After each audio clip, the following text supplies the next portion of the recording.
Erev Tov, ces paroles de Torah seront les Nishmat, Arlet Baya Bat Rachel, Paul David, Ben Camille, et Eliyahu Ben Yamna, et Eliyahu Chaim Ben Yitzhak et Esther, et Sarit Batraya. On va parler de Israël ou Triano, le chapitre 19. Quand on parle de la Tria du Am Israël en train de se reconstruire, on a quelque part l'idée de notre paracha. Abraham Avinu, il est en train de bâtir Am Israël. Abraham Avinu a une très très grosse volonté d'être proche. Ce que beaucoup d'autres à son époque n'ont pas réussi à faire. On a Noah, Hachem lui a parlé, mais le judaïsme n'a pas commencé par Noah. Le judaïsme n'a pas commencé par Shem, par Ever. Du grand-père d'Abraham. Il est évident. Le judaïsme n'a pas commencé par Shem. Pourquoi ils n'ont pas réussi à faire un cadre, une structure de Am Israël? Pourquoi?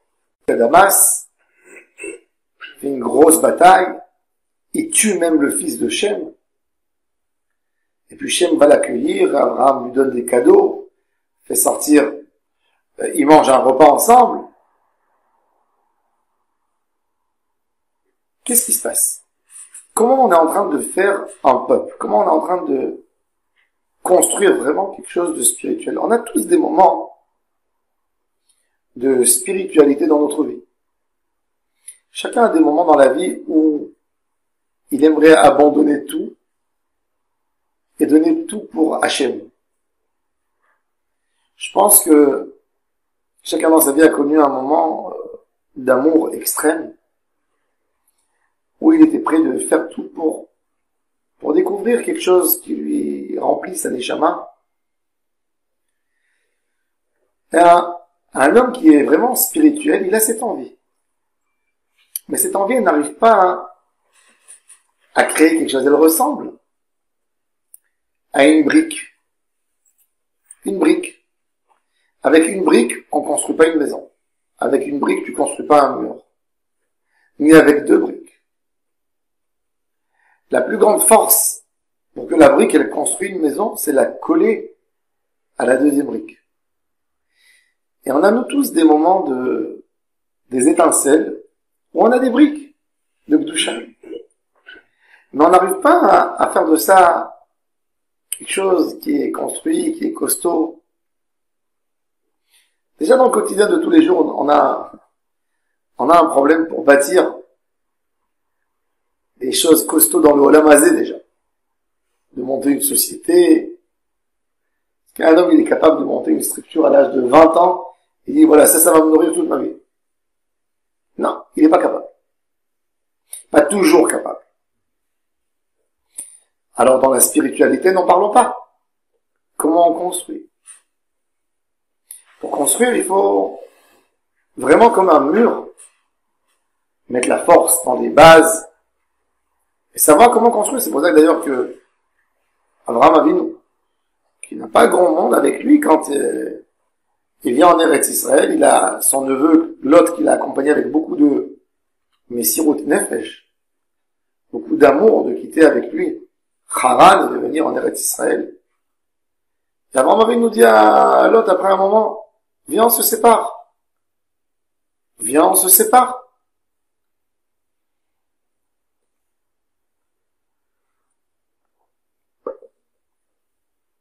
Le Rav nous dit, Nichbad hu haratzon hatov hapone l'Elohim be'omek she'ifato.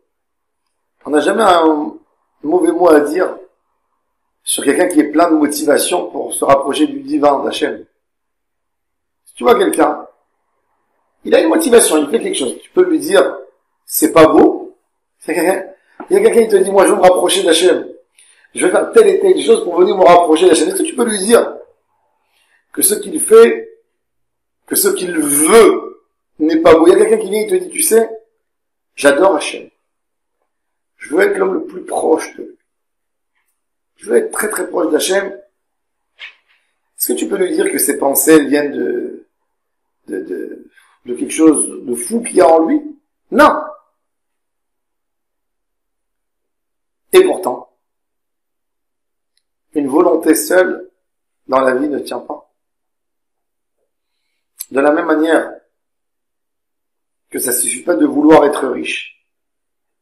Il faut travailler, il faut épargner, il faut savoir investir, il faut savoir construire. Et avec tout ça, il faut être chanceux. Alors comment tu veux que dans la avodat d'Hachem, dans les plus hauts niveaux, que tu veux être trouvé d'Hachem, que tu veux être proche d'Hachem, c'est pas suffisant. C'est pas suffisant. Ça s'appelle des retzonot. Ces retzonot, c'est même un ratson. C'est grand.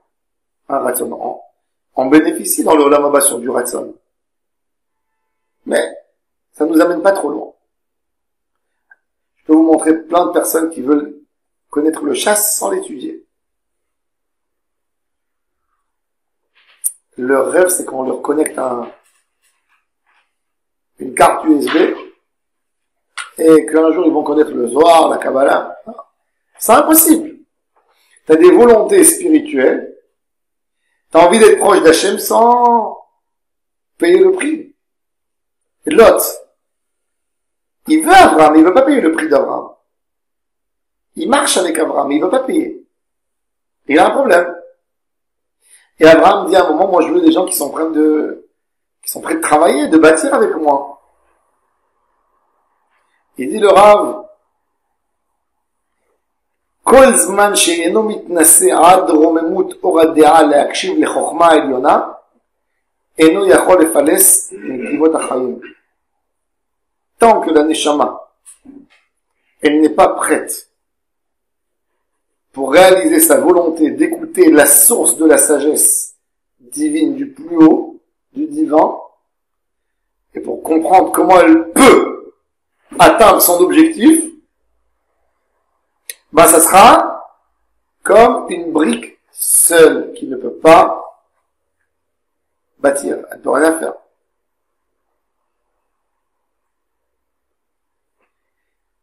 Si on n'a pas ça, c'est comparé à Rak levena azuva yishbor lo, shelo tuchal להתערב לבניין גדול.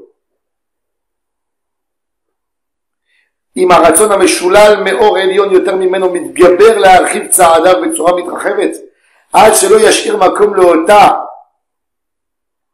הדאגה מדייקת כל פעולה וכל ניתוח של מחשבה והנהגה באורחות החיים, אז יונק וזה הרצון עצמו עם כל נטייתו, שבלעה ניצוצים טובים מצינור בלתי טהור, שזו אמת הנחש יכולה להיקלט בתוכו. Il nous dit là, quand tu as envie, quelque chose de grand, dans ta tête, vous savez qu'une envie, elle crée quelque chose. Une pensée, contrairement à ce qu'on pense, on dit qu'une pensée ne peut pas faire une réalité, n'est-ce pas? Mais dans les niveaux de Kedusha, oui, elle peut faire. Mais comme, si moi j'ai une grosse volonté de faire quelque chose de Kadosh, elle doit être alimentée par quelque chose. Mais si moi, je la détache de la source de la sagesse divine, c'est-à-dire que j'ai créé une société qui a besoin d'être nourrie. Qui c'est qui vient me dépanner quand je n'ai pas? J'ai la structure, j'ai monté la structure par ma pensée, par mes envies. Mais je me suis pas connecté à la source de la bracha. Alors, qui c'est qui me donne, quelque part, entre guillemets, ma parnassa? Qui c'est qui me donne ce que je dois recevoir? La Touma. Elle vient, elle paye cash. J'ai une structure qui n'est pas alimentée à un certain moment parce qu'elle est trop grande, j'ai fait des choses trop vite. Je n'ai pas su l'alimenter. Ben elle est venue, elle s'est connectée avec le concurrent, avec la Touma. Ça, c'est le danger d'avoir des pensées spirituelles sans être connecté à la bouche. Et c'est pour ça que vous pouvez comprendre quelque chose d'incroyable. Ça veut dire quoi, avoir des pensées spirituelles sans être... Je vais expliquer tout de suite. Vous allez à Hollywood. Vous avez des gars, ils apprennent tous la Kabbalah. N'est-ce pas? Ils vont tous apprendre. Que ce soit Madonna, que ce soit Spielberg, tous! Et ils apprennent.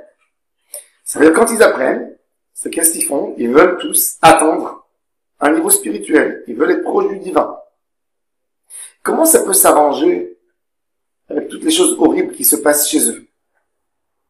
L'adultère, les envies, les divorces, les tromperies. Comment ça s'arrange? Maintenant, je les soupçonne même pas. Je suis pas là pour me moquer de leur spiritualité. Vous allez leur demander comment tu te définis. Tous ceux-là vont te dire, moi je suis un homme très spirituel. Oui, c'est vrai. C'est vrai, absolument. Ils sont très spirituels. La spiritualité, c'est une envie. De la même manière que j'ai une envie de me sentir habillé, de la même manière que j'ai envie de me sentir dans n'importe quel loisir de la vie, c'est une sorte de loisir de me dire, je serai un homme comme Moïse, je serai un homme comme Aaron Cohen, je serai un homme comme un prophète, comme Jérémie, comme Isaïe, je serai un grand homme. C'est une envie. Cette envie, elle a créé quelque chose en moi. Mais en quoi je l'ai remplie? Si je l'ai remplie par la Toum'a, je suis au nec du serpent du Nachash. C'est pour ça que ces gens, plus ils sont spirituels, plus ils sont dangereux.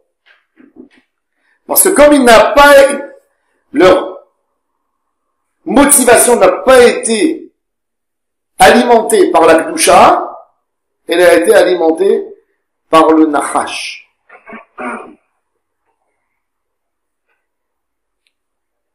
Nous, Shlomo HaMelech, il a parlé du Ham Israël, Knesset Israël. Shlomo HaMelech, il a fait un chant extraordinaire sur la Knesset Israël. Elle se fait appeler Eshet Chayil. À la fin du Mishneh, on a le Eshet Chayil Nimza.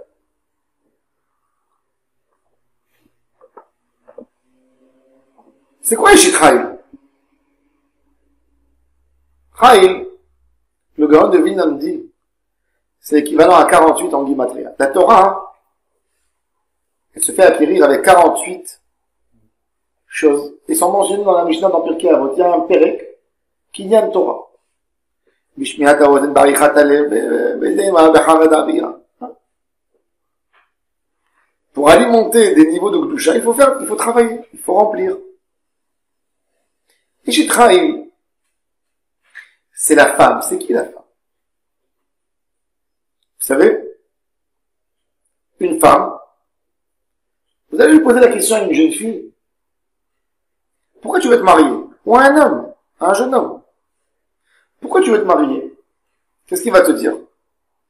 Je veux de la tendresse, je veux de l'amour, je veux partager ma vie à deux, je veux partager mes soucis, je veux qu'il y ait quelqu'un qui m'épaule quand j'ai besoin, je veux épauler, je veux aimer, je veux avoir des enfants. Il s'est marié. Et là, vous allez avoir l'homme fidèle, que même si son conjoint, l'homme ou la femme fidèle, que même si son conjoint, il est malade, ou d'une raison ou d'une autre, il ne peut pas, en ce moment, lui, il ne peut pas recevoir ce qu'il aurait souhaité à recevoir, il est toujours très, très attaché auquel il a tissé son sort, auquel il s'est attaché, auquel il a donné sa parole, auquel il a fait son alliance. Am Israël avec Akadosh Baruch Hu, c'est Eshet Chayil.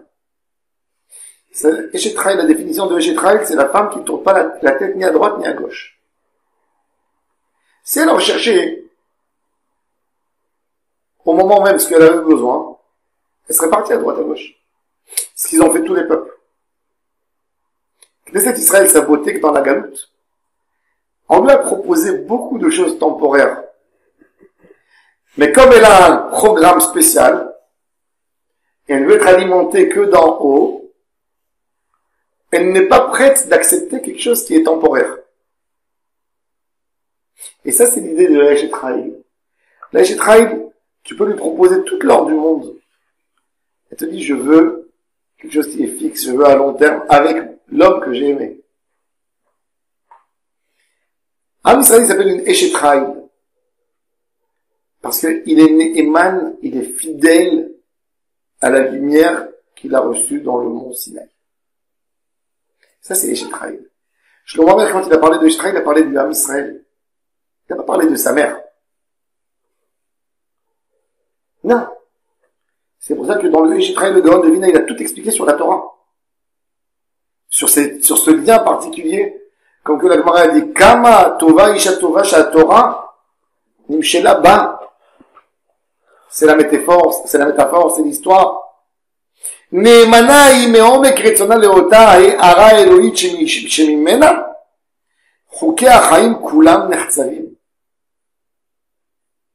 Les lois de la vie, le savoir-faire, le savoir-vivre, il vient de la Torah. ובדרך תורה תומכת היא אשוריה. La Eshetraïl, elle est Isha, elle appartient à quelqu'un, à un Ish.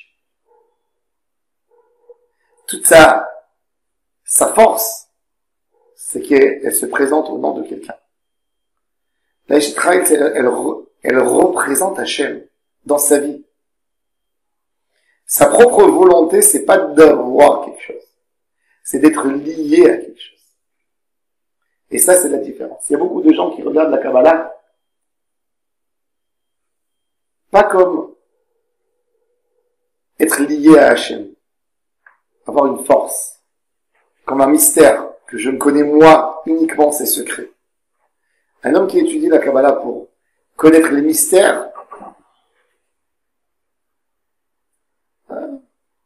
il peut travailler à la police, faire des enquêtes, esprit, les histoires qu'on disait, comprendre le trésor, aller chercher le trésor. Ça n'a rien à voir avec les secrets de la Torah. Le secret de la Torah, c'est quoi un secret? C'est d'améliorer ma vie, d'améliorer mon lien avec Hachem. Ça, c'est le émet de la Torah. כי דבר אדוני ברית עולמים לו ולא תטה אוזן לכל חולם חלום לכל מסית ומדיח גם אם יתלבש בלבושים של תגבורת המיית רצון לטוב ולדבקות אלוהית. Le Ham Israël, pourtant, ceux qui vivaient dans l'Occident et ceux qui vivaient dans l'Orient, ont eu à côté d'eux des peuples monothéistes qui parlaient d'événements spirituels très forts. Quand un juif, je parle d'un juif qui sert Dieu, il était de sa maison, il voyait la messe qui passait en bas. Il voyait les prêtres, il voyait le peuple dans l'extase, il voyait crier et chanter Alléluia. Pourquoi il n'a jamais été tenté? Pourquoi on n'a jamais été tenté? Pourtant, vous savez, dans les pays qui s'appellent aujourd'hui les pays arabes, la majorité, si vous prenez par exemple la Turquie, la Turquie était byzante, c'était Constantinople, de Constantin. La majorité de la ville était chrétienne. C'était une ville chrétienne. C'était un pays chrétien. Il est devenu musulman. Prenez le Maroc, l'Algérie, la Libye, Tunisie, c'était des berbères. Des païens, peut-être une petite culture monothéiste. C'était pas musulman. Comment tout cela, ils ont changé vite? C'est-à-dire, tu trouves plus rien. Mais dans le Ham Israël, on a vécu dans ces pays, on a vécu dans des pays arabes. Presque 2000 ans. Pas 2000 ans parce que les Arabes, l'islam, ok, c'est 1500 ans, d'accord. Dans des pays chrétiens, 2000 ans. En France, en Espagne, en Italie. Comment ça se fait que les Juifs quand même n'ont pas été attirés par le discours religieux des chrétiens? Alors le Rav nous explique que celui qui a écouté la Torah, il comprend que c'est pas de savoir quelque chose, c'est d'être lié à quelque chose. C'est où tu as ou tu n'as pas. Vous savez, c'est comment je me sens. La Torah, c'est un ressenti. C'est tout. Tant que tu goûteras pas à ça, tu n'as rien compris. C'est facile d'abandonner des règles. Parce que tu te dis à la fin, tout le monde sert le même Dieu.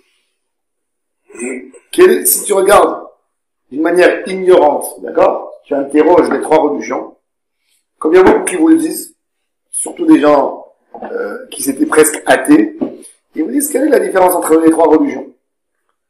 Vous trois, vous êtes, respectez-vous, vous trois, vous êtes croyants dans un seul Dieu.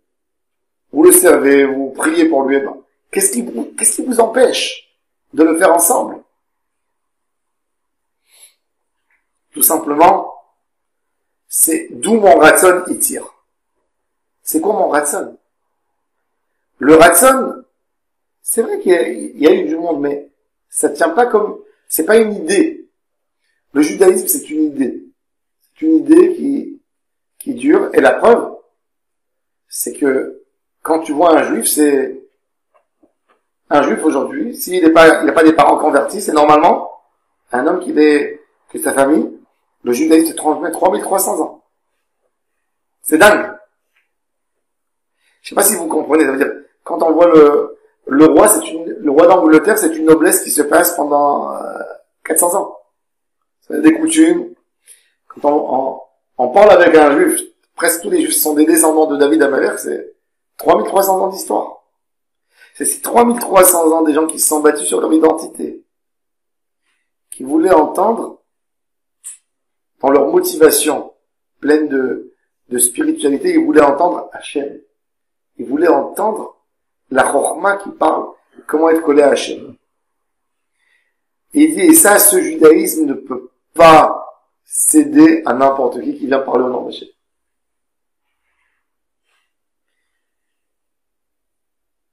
Il dit, malheureusement, Am Israël, à la fin des temps, puisqu'ils vont tellement s'éloigner d'Hachem, qu'ils ne comprendront pas pourquoi on ne peut pas tirer de la même source d'où tirent les musulmans et les chrétiens. C'est ce qui se passe aujourd'hui. Am Israël ne pourra pas comprendre qu'est-ce qu'il y a de différent tellement entre nous et les autres. Quand pour toi tu fais les mitzvot comme un folklore, alors tu te dis, ok, moi je jeûne Kippour, lui jeûne le Ramadan. Moi je prends le loulav pendant Sukkot et ils le prennent pendant... quand ils prennent le loulav, les chrétiens? Le rameau. Le rameau.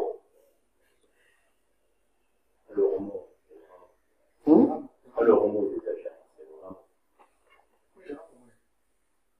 Il dit cette volonté de se rapprocher à Hachem, elle est compliquée parce que de quoi elle vient? C'est pour ça que sans Torah, le judaïsme n'y vaut rien du tout. Parce que c'est une volonté d'être proche d'Hachem sans être alimenté. Et dès que tu n'alimentes pas par la Torah, par la sagesse spirituelle, à la Touma qui se colle à toi. Et tu as plein d'idées bizarres. C'est pour ça que les grands de la génération, ils étaient toujours contre des mouvements juifs, même religieux, qui se sont mis uniquement dans le chemin des mitzvot, sans trop consacrer du temps pour l'étude de la Torah. Je ne vais pas donner des noms, c'est pas la peine de rentrer là-dedans. Mais l'idée principale, c'est d'être un bon juif, c'est d'écouter la sagesse d'Hachem. C'est ce qui alimente ton idée. Il dit le Rav,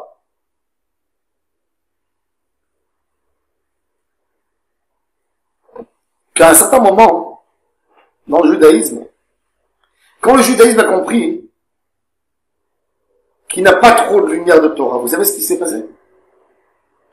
Comme dans la clipa, quand tu as peur que ton concurrent il vient et il te donne un poison parce que tu as faim, parce que tu ne peux pas, qu'est-ce que tu fais? Tu fermes la porte, même si tu sais que tu ne pourras pas manger.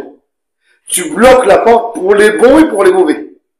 Quand tu veux pas que les mauvais rentrent, tu bloques la porte pour tout le monde. Un pays, dans un moment de guerre, il ferme tout. Pour les amis, pour ne pas que les ennemis rentrent. Donc le Ham Israël, on s'est privé de beaucoup de Torah pour ne pas que rentrent d'autres influences. Et ça, quelque part, c'est l'idée, les idées folles que nous, on a eues comme religieux. Comme religieux. Je donne des exemples. Vous savez qu'en Hongrie, le judaïsme hongrois, un prof qui enseignait la Bible, il était considéré comme un homme pas croyant. Il fallait pas apprendre la Bible, il fallait apprendre que le Chumash. Parce que si tu apprenais Isaïe, il y avait des livres chrétiens qui traduisaient Isaïe pour ne pas que tu rentres là-dedans, il fallait pas étudier. Hein. C'est du judaïsme de Shelo Hassani Goy. C'est un judaïsme qui est concentré à être protégé des goïms, à ne pas avoir aucune lumière de chez eux. On a mis plein de barrages, même notre Torah éteinte. Parce que pour écouter la voix divine d'Hachem, c'est d'être prêt de faire beaucoup de choses, de te détacher de beaucoup de choses. Mais on n'était pas prêt. Parce qu'on avait très peur que dans ce moment-là, il va y avoir d'autres influences étrangères, d'autres influences étrangères qui vont entrer et qui vont nous influencer. Qu'est-ce qu'il a fait le judaïsme? Il a tout fermé. Ils ont interdit d'étudier la Kabbale avant 40 ans. Tout celui qui étudiait la Kabbale, c'était un Saftaït.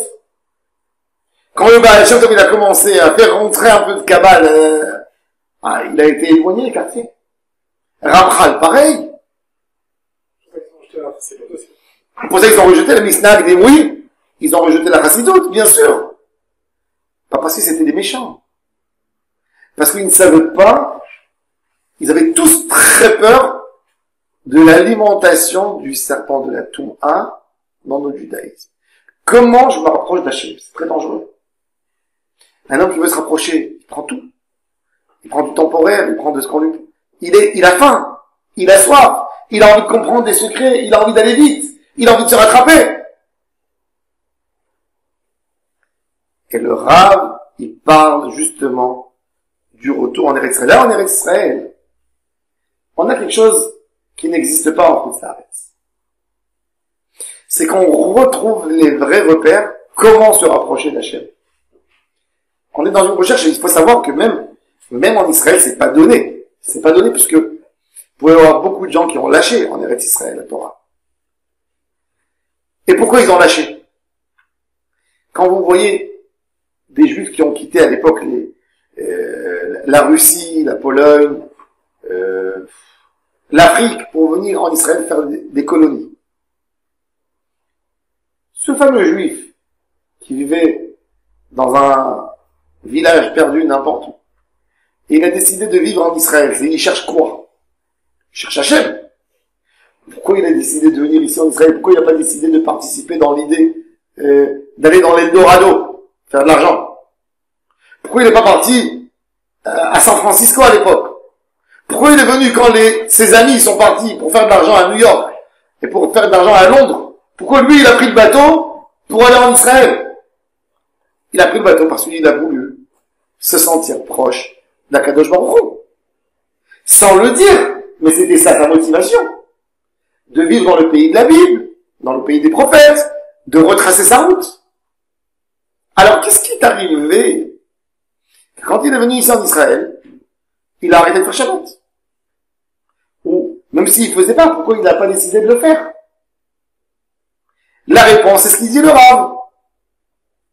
Il a voulu s'alimenter, mais il n'a pas pris son oreille pour écouter la voix divine qui sort de la Torah. Et comme il n'avait pas ça, il avait une brique dans la main, sans ciment, sans pouvoir se coller à quelque chose et la construire. Et il a une grande touma qui est tombée dessus, et qu'il a éloigné, il a essayé de trouver d'autres significations pour manifester sa judaïcité, pour manifester sa proximité avec Hachem, et c'est parti dans des choses très loin d'Hachem. Très loin. Pas à moitié. Très loin. Mais c'est obligé de le faire. Parce que si tu tues la motivation, tu as tout tué. Est-ce qu'il faut que je garde cette motivation à Hachem, sachant que je risque de payer très cher pour la Touma, puisque je ne vais pas forcément avoir la pêche d'entendre toujours le message divin. Alors peut-être je vais éteindre en moi même la volonté pour ne pas être affronté au mal qui va venir après. Eh ben ça non. Ça non.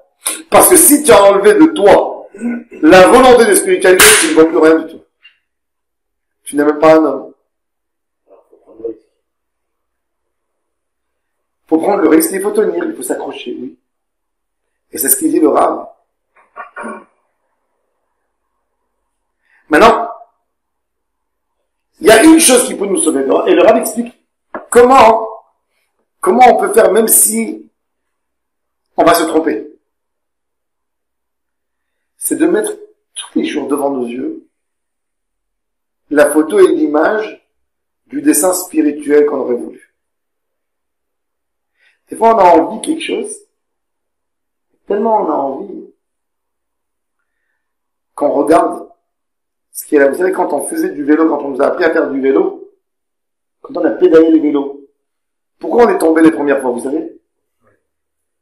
Parce qu'on a regardé où? Au pied. Donc on est tombé. Pour réussir à aller en vélo, qu'est-ce que tu dois regarder? Loin. Le plus loin possible. On doit avoir l'objectif de la spiritualité qui est loin, tout le temps devant nous. Si on regarde les pieds, ce qui vient devant nous maintenant, on tombe. C'est exactement ça l'idée. Le Rav nous dit de garder un dessin, de comprendre c'est quoi le Makor Israël. Moi, je sais que j'ai pas le vrai chez moi. Je continue à l'avoir dans ma pensée, dans ma tête, l'idée du juif que j'aurais voulu être. L'idée du juif que je veux être. C'est très important. Parce que si je suis là en train de regarder mes pieds, je vais me casser les pieds à chaque fois.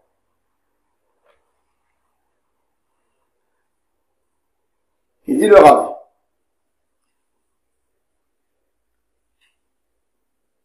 והעיניים יוארו לחזות מהו מקום ישראל, וכנסת ישראל תישא דעה למרחוק.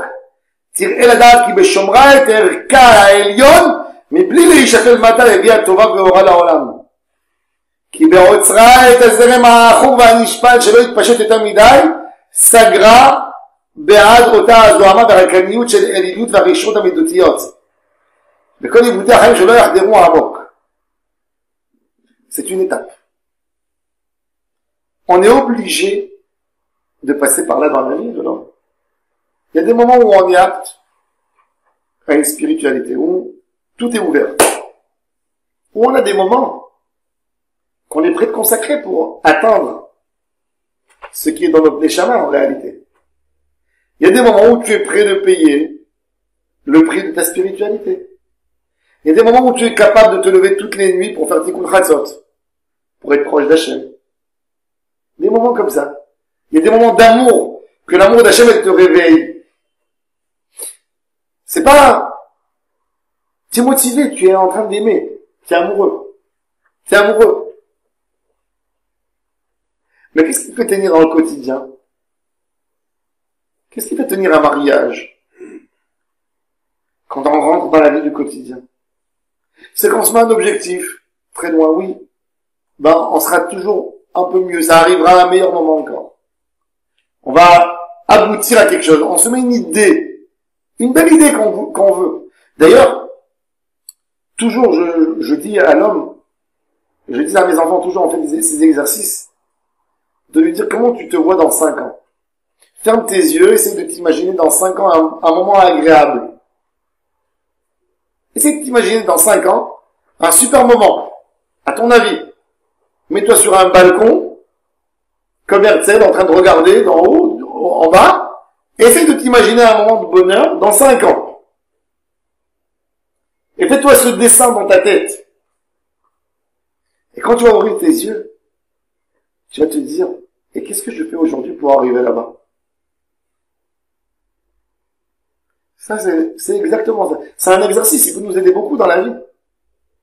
Parce que quand quelqu'un, des fois, on s'imagine des choses, mais quand on pense pas, on leur donne pas une réalité. On les met pas devant nous, il n'y a pas où arriver. Un homme sans rêve, c'est pas un homme. Parce qu'il ne sait même pas où mettre son objectif. Il ne sait pas vers où il doit se diriger. Il n'a rien. Absolument rien.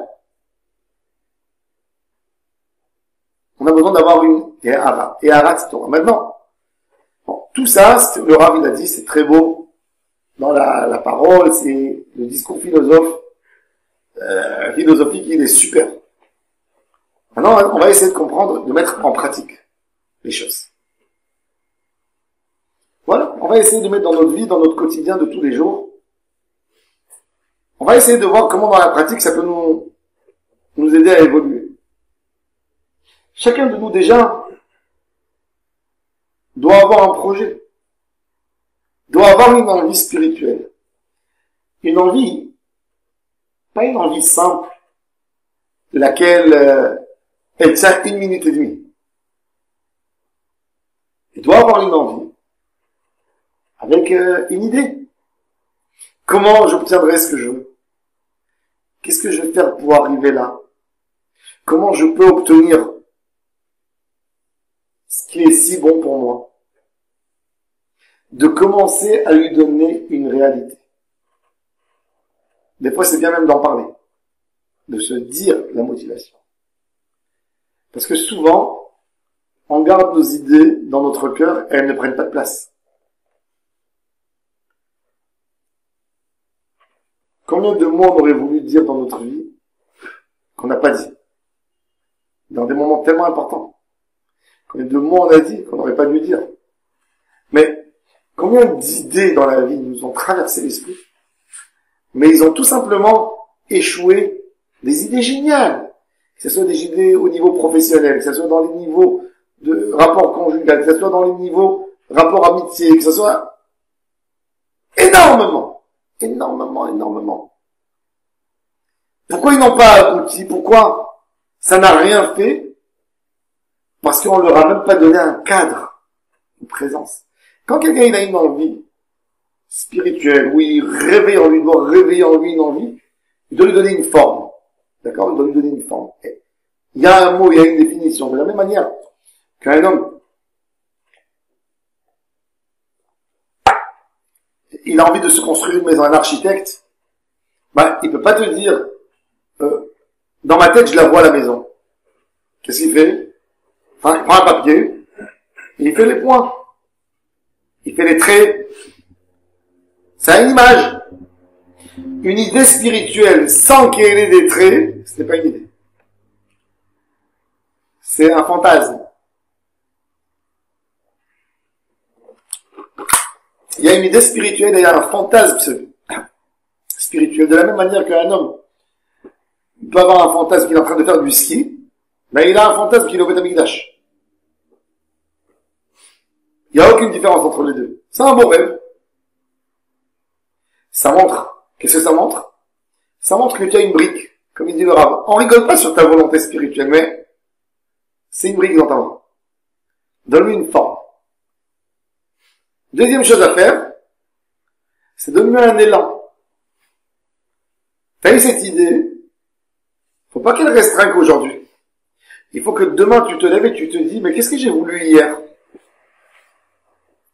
Qu'est-ce que je fais pour l'obtenir? Et ça nous donne l'élan de Rouhaniyut. Si on n'a pas ça, on ne peut pas évoluer en Rouhaniyut. Si on va de projet à projet. C'est pour ça que Rabbi Nachman de Breslev avait dit, quand tu prends un livre de Torah, il te dit, prends sur toi de le lire d'une reliure à l'autre. Sinon, ne le prends pas. Continue tous les jours, mais mets-toi une fin, mets-toi une limite à laquelle tu veux arriver. C'est vrai. Même dans des moments, maintenant, même dans les moments où on n'a pas la force de rêver un rêve spirituel. Il y a des moments comme ça, croyez-moi. Aujourd'hui, j'expliquais à quelqu'un que dans la Haggadah de Pessah, on a 4 enfants. On a le Chacham, le Racha, le Tam et le Shemot Yodel. Et moi, je dis toujours, que ces 4 enfants, c'est une seule personne. C'est des moments dans la vie. Il y a des moments où on est chacham, il y a des moments où on est rachat, il y a des moments où on est tam, il y a des moments où on fait des idiots, chez nous, il y a des choses. On veut pas en vrai savoir, ça y est, laisse-nous tranquille. Dans ces moments-là, fais-toi sentir cette petite photo et dis-toi, ma réalité maintenant, c'est pas la bonne. Je mérite mieux que ça. Je vais être plus grand que ça. Je vais être plus fort que ça. J'ai un projet. Je n'abandonne pas. Vous savez, je me rappelle d'une histoire. Ma grand-mère me racontait que sa grand-mère, toutes les fêtes juives, elle prenait une chaîne où il y avait une grosse clé. Une clé. C'était quoi? C'est fou. C'était les expulsés d'Espagne, de 1492, ils sont venus au Maroc. Et elle avait la clé de la maison en Espagne. Et pendant les fêtes, c'était le moment de la nostalgie, de raconter aux enfants, on avait une grande maison dans telle ville en Espagne, et peut-être un jour on va retourner là-bas, au lieu de penser sur Israël. Le rêve d'Israël n'existe. Mais qu'est-ce qu'ils ont mis? Ils ont mis une clé. Il y avait la clé. La clé, c'est quelque chose qui te réveille ton objectif. Et nous tous, on a besoin d'avoir quelque chose de présent devant nous, même au moment où on sait, j'ai pas la force maintenant, Pierre. Je suis loin. Mais j'ai une photo devant moi pour que je n'oublie pas que je dois le faire un jour. C'est ce qu'on peut prendre avec nous. Yaakov Avinu, il est parti en exil. C'est le premier juif qui a fait un vrai exil. Il a eu peur de son frère qui le tue.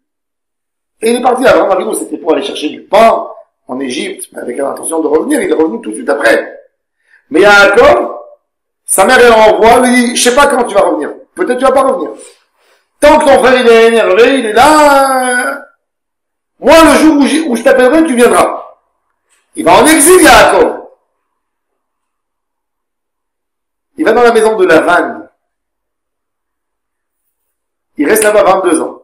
Quand il va rencontrer Esav, il lui dit, tu sais, c'est vrai, toi maintenant, tu vas venir chez moi. Moi, j'ai pas fait aucune mitzvah chez Lavan.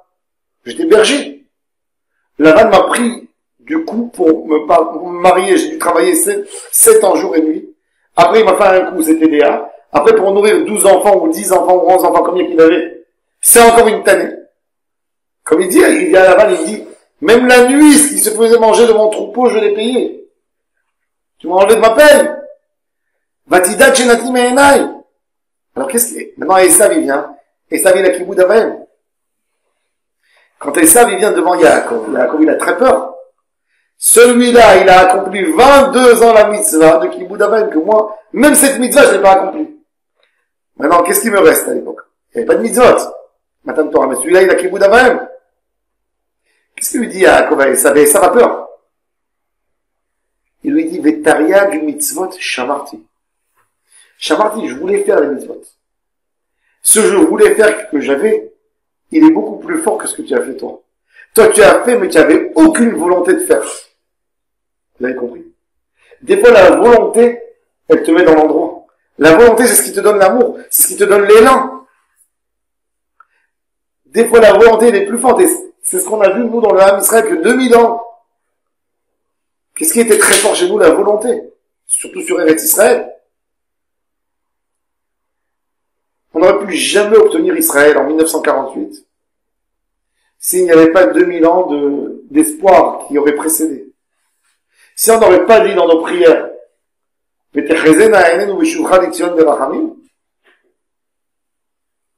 aurait pas eu aucune envie. D'ailleurs, un des problèmes du judaïsme aujourd'hui en France, et aux États-Unis et dans tous ces endroits, c'est que ils ont enlevé le rêve, ils ont tué le rêve. Parce qu'Israël existe aujourd'hui, c'est facile de venir en Israël. Et quand tu te dis, sans un choix, donc j'ai pas envie de penser, c'est pas quelque chose que tu as le droit de rêver, puisque si tu rêves, pourquoi tu le fais pas? Avant, le juif, il avait le droit de rêver Israël, parce que de toute façon, il pouvait pas l'obtenir. Donc il avait un prétexte, il dit, je rêve sur Israël, mais je peux pas l'obtenir, alors j'ai le droit de rêver.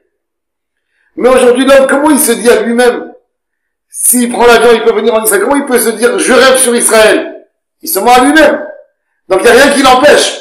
Donc en lui-même, il est obligé de dire que c'est pas un rêve. Et puisqu'il n'a pas le rêve, il n'a plus aucun niveau spirituel. Vous comprenez? Pourquoi le judaïsme américain, il est plongé? Vous savez, 40% des juifs de New York vont aller voter le maire antisémite. 40%, j'ai lu dans le journal.